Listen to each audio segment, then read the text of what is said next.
Mr. Trump has been pressed for details about security guarantees for Ukraine. Today, the president will not do. The president said the U.S. will not send ground troops to Ukraine to enforce any peace agreement.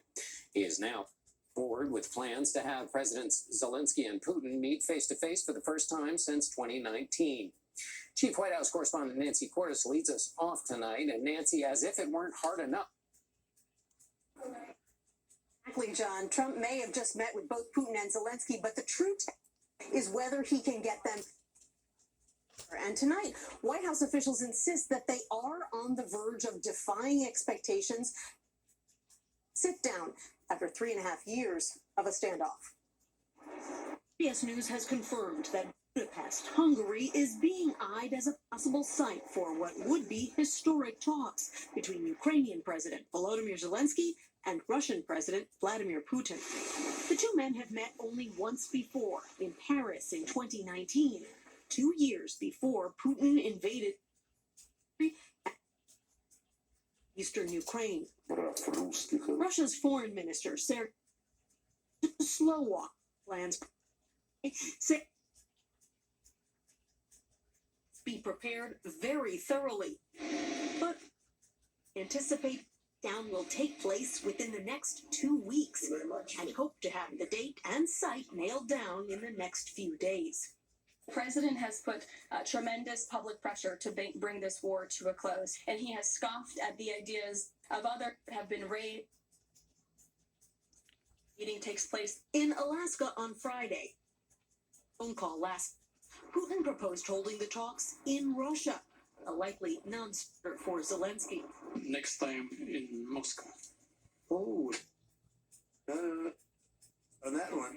The White House and European leaders now racing to flesh out a plan for security to protect a post-war Ukraine from future and discourage Russia from invading again. France and a couple of them, UK, they want to have, boots on the ground. In a phone-in, President Trump said the U.S. would not contribute ground troops, but might help protect Ukraine from the sky. We're willing to help them with things, especially probably if you could talk about by air, because there's nobody has stuff we have. In a statement, Russia's foreign ministry said it categorically rejects the possibility of any NATO countries playing military act inside. But there were meetings across Europe today on how exactly to establish these security guarantees. And a White House official told me they want to nail down the plan within the next 10 days, John. Nancy Cordes at the White House. Thank you, Nancy. Holly Williams joins us now from Kyiv, Ukraine. Holly, last night when we talked, the meeting in Washington between Volodymyr Zelensky, European leaders, and the president was just wrapping up. What has the reaction been among Ukrainians to those meetings? John, Ukrainians want to know exactly what security guarantees are on the table, what kind of protection the US and other countries will give them against Russia, because it's already invaded twice, in 2014 and again in 2022. The Ukrainians want to join NATO for that very reason, because it's a mutual defense pact, but the Trump administration ruled that out.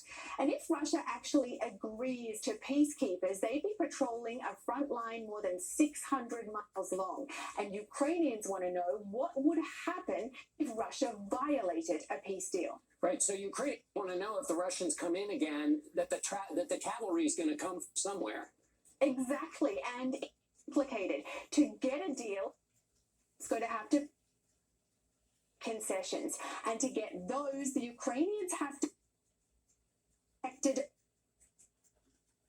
been let down in the past. Who do you trust? Holly. Back here in the United States, here comes Hurricane Erin. Summer vacation plans are being cut short on North Carolina's Outer Banks. Beaches have been closed to swimming in New York and New Jersey.